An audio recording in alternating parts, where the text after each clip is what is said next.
রম্বসের চারোটা বাহু পরস্পর সমান হবে বর্গের মতো, যার কারণে বর্গ আর রম্বস কিন্তু মেলায় হারিয়ে যাওয়া ভাই, এভাবে মনে রাখবেন। এখন ধরো এই যে আমি এ বি সি ডি একটা রম্বস আঁকলাম, এটার এবি বাহু, বিসি বাহু, সিডি বাহু আর এডি বাহু পরস্পর সমান ধরে নাও। তার মানে এটা একটা রম্বস। আর একটা বড় বিষয় হচ্ছে এটা কোণগুলো হচ্ছে অসমকোণ। চারটা বাহু সমান হইলে কিন্তু রম্বস বলা যাবে না, কোণগুলো 90 ডিগ্রি থেকে ছোট হইতে হবে। এই যে বাঁকা, এই যে তির্যক ভাবে গেছে, এটার মানেই বোঝাচ্ছে এই প্রত্যেকটা কোণ তোমার হচ্ছে কি অসমকোণ, 90 ডিগ্রি থেকে কম আছে, ফলে এটা আমাদের একটা রম্বস। এখন এই রম্বসটার আঁকার জন্য যে উপাত্ত দেওয়া আছে সেটা হচ্ছে দুইটা কর্ণের দৈর্ঘ্য। তো রম্বসের মধ্যে দুইটা কর্ণ হয়, এসি একটা কর্ণ হবে, কারণ এ আর সি দুইটা বিপরীত কৌণিক বিন্দু বা শীর্ষবিন্দু। আবার ডি আর বি দুইটা বিপরীত কৌণিক বিন্দু বা শীর্ষবিন্দু। তো এদেরকে যদি আমরা যোগ করে দেই তাহলে কিন্তু আমরা কর্ণ পাচ্ছি। তো এখন এই দুইটা কর্ণে, এই দুইটা কর্ণকে আমরা কর্ণের জায়গায় রেখে কিভাবে আমরা রম্বসটাকে উদ্দিষ্ট করব, আসেন আমরা এখন সেটাই হচ্ছে যে বের করে দেখাবো। তো প্রথমে তাদের দেওয়া উপাত্ত দুইটা কর্ণ আমাদের ইচ্ছা মতো মাপ নিয়ে আমরা করে নিব। যেহেতু তারা নির্দিষ্ট মাপ দেয় নাই, তাহলে আমরা যে কোনো মাপের দুইটা কর্ণ নিতে পারি, 3 সেন্টিমিটার, 4 সেন্টিমিটার, যার যেমন মন চায় নিতে পারেন। তাহলে আমি এখানে একটা বড় কর্ণ একটা ছোট কর্ণ নিলাম, নিয়ে তাদের এখন এই যে আমি নাম দিয়ে দিব এ আর হচ্ছে বি। এখন এইটাকে যদি আমি বলতে চাই তাহলে কিন্তু বিশেষ নির্বাচন বলা হয়ে যাবে, কারণ আমরা জানি মূল চিত্র আঁকার পরেই কিন্তু আমাদের বিশেষ নির্বাচন লিখতে হয়, বি সংক্ষেপে। তো সেটা কি বলবো, আমরা বলবো যে মনে করি একটি রম্বসের দুইটি কর্ণের দৈর্ঘ্য এ ও বি। দেখেন নামগুলো মেনশন করে দেওয়া মানেই আবার বিশেষ নির্বাচন লেখা হয়ে যাবে। আপনি প্রশ্নের সাথে সাধারণ নির্বাচনের সাথে মিল রেখে বলেন, মনে করি একটি রম্বসে দুইটি কর্ণের দৈর্ঘ্য এ ও বি দেওয়া আছে, রম্বসটি আঁকতে হবে, বাস কাজ শেষ। এবার মূল কাজ আমরা করব, দেখেন এটা কিন্তু ইম্পর্টেন্ট, এটা কিন্তু পরীক্ষায় আসে। আমরা মূল কাজে যে কমন কাজটা, আমরা যে কোনো একটা রশ্মি নেই, এটা সবগুলোর মধ্যে আমরা করে থাকি। আমরা নামকরণ করে দিলাম বিই, যে কোনো একটা রশ্মি নেই, দেখেন বর্ণনা কিন্তু আমার হয়ে যাচ্ছে পাশাপাশি। আমি যা যা করতেছি সেই কাজগুলা, সেই কথাগুলো আমি ধারাবাহিকভাবে লিখে দিলেই তো আমার অঙ্কের এই বিবরণ, একদম সিম্পল হিসাব। তবে মাথায় রাখতে হবে উদ্দিষ্ট করার জন্য এই কর্ণকে কর্ণের জায়গায় রাখতে হবে। এই যে দুইটা কর্ণ কিন্তু, হ্যাঁ যে কোনো চতুর্ভুজে কিন্তু দুইটা কর্ণ হয়, ত্রিভুজে কিন্তু আমার কর্ণ পাওয়া যাবে না। কারণ কর্ণ আঁকার শর্ত কি, ধরুন আমি একটা ত্রিভুজ নিলাম, এখানে এই ত্রিভুজের মধ্যে বিপরীত কৌণিক বিন্দু কেউ নাই, এটা একটা কৌণিক বিন্দু, এটা একটা কৌণিক বিন্দু, তবে এটা কিন্তু বাহু, এরা বাহু দ্বারা আবদ্ধ হয়েছে বলে কিন্তু সে ত্রিভুজ হয়েছে। বিপরীত কৌণিক বিন্দু নাই, চতুর্ভুজে যেমন এর বিপরীত সি একটা কৌণিক বিন্দু বা শীর্ষবিন্দু, তদ্রূপ বি আর ডি দুইটা বিপরীত কৌণিক বিন্দু, এদেরকে যোগ করতে পারি আমরা, কিন্তু ত্রিভুজের মধ্যে পারা যায় না, ফলে ত্রিভুজে কর্ণ পাওয়া যায় না। শুধুমাত্র চতুর্ভুজের ক্ষেত্রেই দুইটা কর্ণ পাওয়া যাবে, যে কোনো চতুর্ভুজ, রম্বস, ট্রাপিজিয়াম, আয়ত, সামান্তরিক, যেটাই আঁকেন। তাহলে এখন আমরা যে কাজটা করব, আবার বুদ্ধি করে কিন্তু কাজ করতে হবে এখানে। তো প্রথমে আমরা যে কোনো একটা কর্ণের মান আমরা নিয়ে নিব, দৈর্ঘ্য নিয়ে নিব, নিয়ে এখানে আমরা কেটে ফেলবো। এই যে আমি কর্ণ এ এ সমান করে এই যে নিয়ে নিলাম হচ্ছে কি বিডি নিয়ে নিলাম, যেহেতু আমি উপরে নিচে কাজ করবে জন্য ডি দিয়েছি এখানে। তো বিডি নিলাম আমি কোত্থেকে, বিই থেকে, কার মাপ নিয়ে, এ কর্ণের মাপ নিয়ে। তাহলে এই কথাটুকুকে আমরা কিভাবে খাতায় লিখবো, যে বিই থেকে কর্ণ এ এর সমান ব্যাসার্ধ নিয়ে বিডি অংশ কাটি, বাস বাস কাটলাম, একটা কর্ণ ব্যবহার করা হয়ে গেছে। এখন আমরা যদি নিজেকে নিজেরা কোশ্চেন করি যে আমি অপর কর্ণটা কিভাবে কমপ্লিট করব, আমাকে কিন্তু এটাও মাথায় রাখতে হবে যে কর্ণকে বাহুতে রাখা হচ্ছে আনা যাবে না। বাহু কি, এই যেগুলা বাহু, যে চতুর্দিকে যে বাউন্ডারি, হ্যাঁ এগুলা রয়েছে, এগুলা বাহু। এখন আপনি কেমনে কি করবেন, আপনার তো হচ্ছে যে বৃত্ত কর্ণ, কর্ণ মানে কি কৌণিক বিন্দু, এটা বিপরীত কৌণিক বিন্দুর মধ্যবর্তী অবস্থায় থাকতে হবে। তো এইটাকে আমরা বুদ্ধি অনুযায়ী যদি কাজ করতে চাই, এখানে আমরা একটা কাজ করব, এই বিডি এর লম্ব সমদ্বিখণ্ডক অঙ্কন করব। লম্ব সমদ্বিখণ্ডক মানে হচ্ছে বিডি এর ঠিক মাঝ বরাবর লম্বা দাগ দিয়ে দিব, লম্বা দাগ দিয়ে দিলে এটাকে বলে লম্ব সমদ্বিখণ্ডক। আর কোনো কিছুকে যদি অর্ধেক করেন এটাকে বলে সমদ্বিখণ্ডক, মানে সমান দুই ভাগে বিভক্ত করা।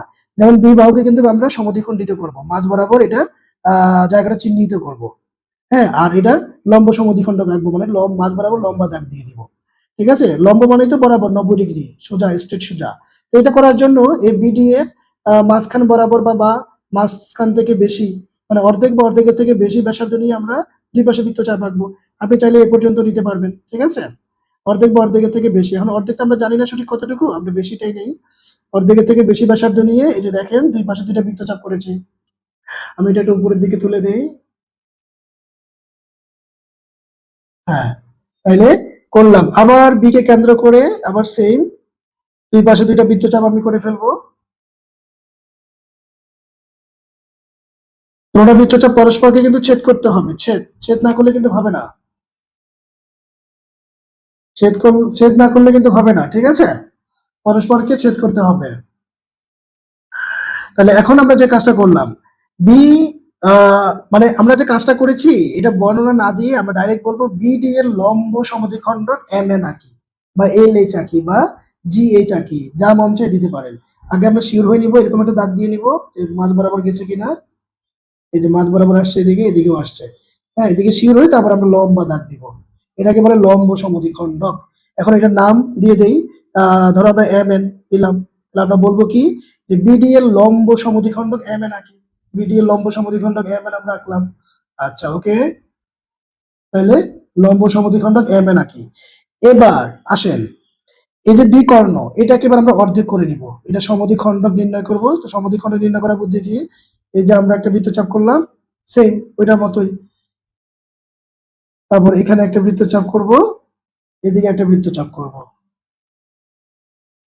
এটা ছেদ করলে পরস্পরের সাথে এটা আরেকটু এদিকে দেব। তাহলে এই যে আমরা অর্ধেক করলাম, এটা যদি আমি একটু দেখাইতে চাই ক্যামেরায়, তাহলে এই যে মাঝ বরাবর, মনোযোগ দিয়ে দেখতেছেন, দেখতেছেন, বুঝতেছেন তো না? এই যে আমার কথা বোঝা যাচ্ছে? হ্যাঁ, কথা বলতে হবে, কথা না বললে তো বুঝবো না তোমরা মনোযোগী আসো কিনা। এই যে অর্ধেক হয়ে গেল, হ্যাঁ, আমরা বিটাকে অর্ধেক করলাম, তাহলে আমরা নাম দিতে পারি এটা হচ্ছে হাফ বি, এদিকেও তাই হাফ বি, ঠিক আছে। তাহলে এই যে হাফ বি করলাম, এইটা এবার আমরা এখান থেকে কেটে নিব। ও ভালো কথা, এখানে একটু কাজ আছে যে ও দিতে হবে এখানে, তাহলে এখানে একটা বর্ণনা বলতে হবে যে যা বিডি কে ও বিন্দুতে ছেদ করে। হ্যাঁ, মানে আমরা যখন বিডি এর লম্ব সমদ্বিখণ্ডক এম এন এঁকেছি তখন সেটা বিডি কে ও বিন্দুতে ছেদ করে, যেখানে ছেদ করেছে। এবার ও কে কেন্দ্র করে, হ্যাঁ, হাফ বি এ সমান করে ও এম থেকে ও এ অংশ কেটে নেই, বা এভাবে বলতে পারো যে ওকে কেন্দ্র করে ও এম থেকে হাফ বি এ সমান করে ও এ অংশ কাটি, ও এ অংশ কাটি। এবার আসেন, এবার আমরা ও এন থেকে সেম ভাবে আমরা কেটে নিব, সেম ভাবে কেটে নেন। তাহলে বলতে হবে কি ও এন থেকে হাফ বি এ সমান করে ও সি অংশ কাটলাম। দেখেন আমি যা করতেছি এটা কিন্তু আমার গায়ের জোরে ইচ্ছা মতো করার সুযোগ নেই, আমার উদ্দিষ্ট হবে কিনা, আমার রম্বসের যে বর্গ শর্ত সেগুলা ফিল আপ করে কিনা সেটাই হচ্ছে কিন্তু দেখার বিষয়, তাহলেই আমরা কেবল বলতে পারবো যে উদ্দিষ্ট বর্গ। তাহলে যে কাজটা করলাম, ওকে কেন্দ্র করে ও এম থেকে হাফ বি এর সমান করে ও এ অংশ কাটি, আবার ও এন থেকে, হ্যাঁ, এর কিন্তু নিচে এন আছে, ও এন থেকে আবার সেম হাফ বি এর সমান করে ওসি অংশ কাটি। এবার আসেন আমরা যোগ করে দিব এ কমা বি ও এ কমা ডি, যোগ করেন এই যে যোগ করে দিলাম এ কমা বি আর হচ্ছে এ কমা ডি, এবং সি কমা বি, ও সি কমা ডি যোগ করি।